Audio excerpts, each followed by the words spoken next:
नमस्कार प्यारे मित्रों, स्वागत है आप सभी का प्रबोध क्लासेज के यूट्यूब चैनल पे। जी हाँ दोस्तों, अगर आप लोग थंबनेल देख के आए हो, बिल्कुल सही जगह आए हो। यहाँ कल या परसों में एक भास्कर में एक न्यूज़ छपी थी और न्यूज़ में लिखा हुआ था कि जो शिक्षा मंत्री जी है, उन्होंने कुछ बयान दिया है शिक्षक भर्ती को लेके। शिक्षा मंत्री है, बयान देना भी उनका वाजिब रहता है।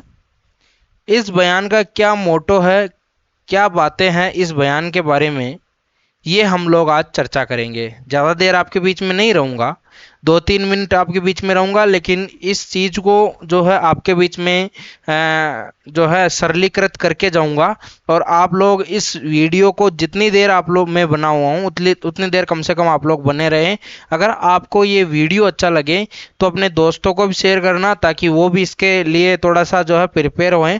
और इस वीडियो को लाइक ज़रूर करना और बताना कि आपकी क्या राय है इस आधार पे। ठीक है, तो हम चलते हैं अपनी डिस्प्ले पे और बात करते हैं। ठीक है, देखो शिक्षा मंत्री जी ने कहा है कि राजस्थान में जो शिक्षक बनते हैं, राजस्थान की बात बता रहा हूँ, जो शिक्षक बनते हैं उसकी प्रक्रिया में थोड़ा सा चेंजिंग हम लोगों को करना होगा, ऐसा उन्होंने बताया है। और उन्होंने कहा है कि जो बीएड कोर्स है उसको लेकर एक परिवर्तन कर रही है और उसका मन जो है सरकार बना रही है।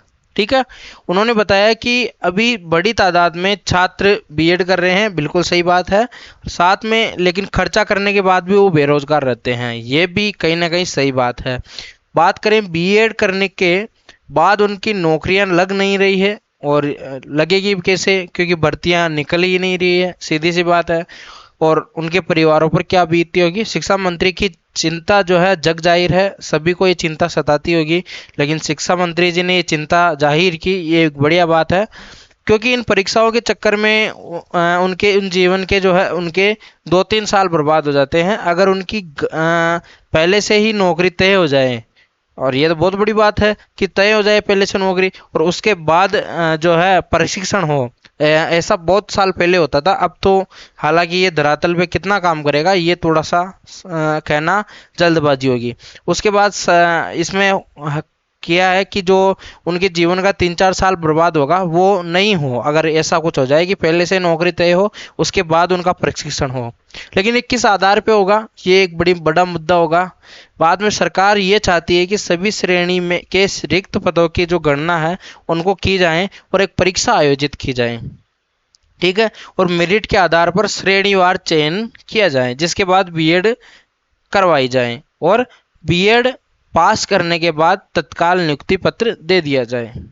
शिक्षा मंत्री जी, आपने ये बातें बोली है, बहुत अच्छी बातें आपने बताई है, लेकिन ये धरातल पर कितना काम करेगी, ये मुझे थोड़ी सी शंका है इसके बारे में।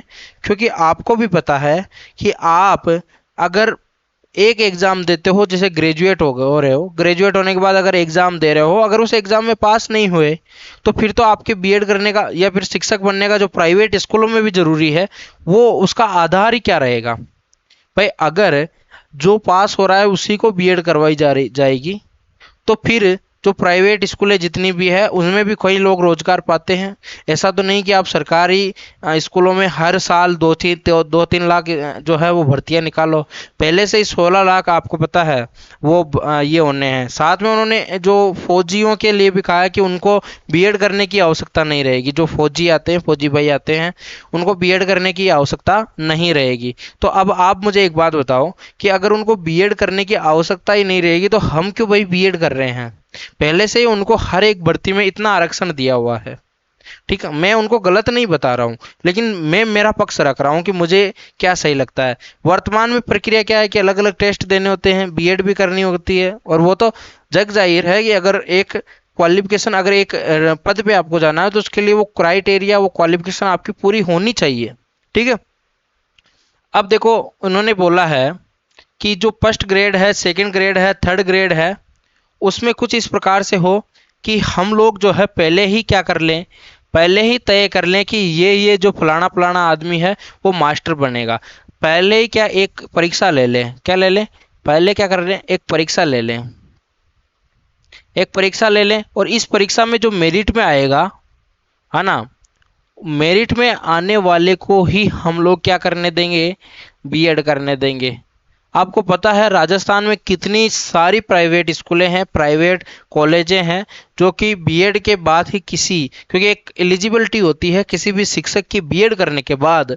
आपको भी पता है धरातल पर ये बिल्कुल भी जीरो प्रोग्रेस होगा। अगर ऐसा होगा ना तो ये कुछ काम नहीं करेगा। ऐसे में मेरे आधार पर बताओ, हालांकि वो शिक्षा मंत्री है, एक बड़े पद पे है, उनको ज़्यादा नॉलेज है कहीं ना कहीं, ठीक है।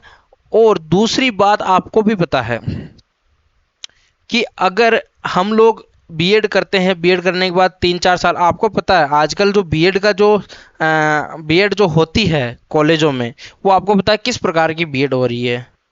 उनमें न तो गुणवत्ता है, न किसी प्रकार की एलिजिबिलिटी रहेगी शिक्षक में, न किसी प्रकार की नॉलेजेबल टीचर वहाँ से निकल के आते हैं।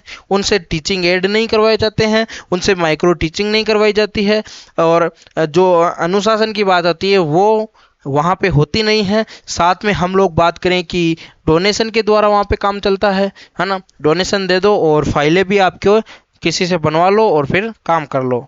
जब बीएड होती है, बीएड जब आज से 5 साल 6 साल 10 साल पहले की बीएड जो होती थी, वो आपको पता है किस प्रकार से बीएड होती थी। सब कुछ स्ट्रिक्ट था। देखो आज जो डोनेशन का काम चल रहा है, उन कॉलेजों पे आप काम कार्रवाई क्यों नहीं करते हो कि कोई भी बंदा आ रहा है बीएड करने के लिए तो उसको बीएड के लिए डोनेशन नहीं, भाई तुझे यहाँ रहना पड़ेगा। और बीएड की जो शर्तें हैं, जैसे माइक्रो टीचिंग हुई, एक गुणवत्ता वाली जो शिक्षा जो बच्चे को देनी है, बाल केंद्रित जो शिक्षा होती है, वो अगर किसी बच्चे को देनी है तो उसके लिए आपको पता है कि क्या जरूरी है, ठीक है। तो आप इस बयान को थोड़ा सा सीरियसली मत लीजिएगा, क्योंकि एग्जीक्यूट ये होगा नहीं। एग्जीक्यूट करना और कहना बहुत बड़ी बात होती है, ठीक है। और बाकी अगर होता भी है तो आगे की हम लोग आगे देखेंगे। अभी आप लोग बिल्कुल भी अपनी जो है तैयारी से फोकस जो है मत हटाना। अभी जल्द भर्तियां आने वाली है, 4 जून के बाद भर्तियों की जो है पूरी पूरी संभावना रहेगी, तो आपको गुमराह नहीं होना है। बयान अखबारों में छपते रहते हैं, आपको उसकी टेंशन नहीं लेनी है। आपको अपना जो है पेपर, किस प्रकार से मैं पेपर दूं जिससे मैं पास हो जाऊं, किस प्रकार से मैं ऐसा कुछ कर दूं जिससे मेरा सब कुछ सही हो जाए, तो वे तरीके अपन को अपनाने हैं। हमारी क्लासेस इस पे लगातार चलती रहती है। आप लोग अभी जाके हमारे यूट्यूब चैनल को सब्सक्राइब कर लीजिए। मिलते हैं अगले किसी वीडियो के साथ, तब तक के लिए राम राम सा।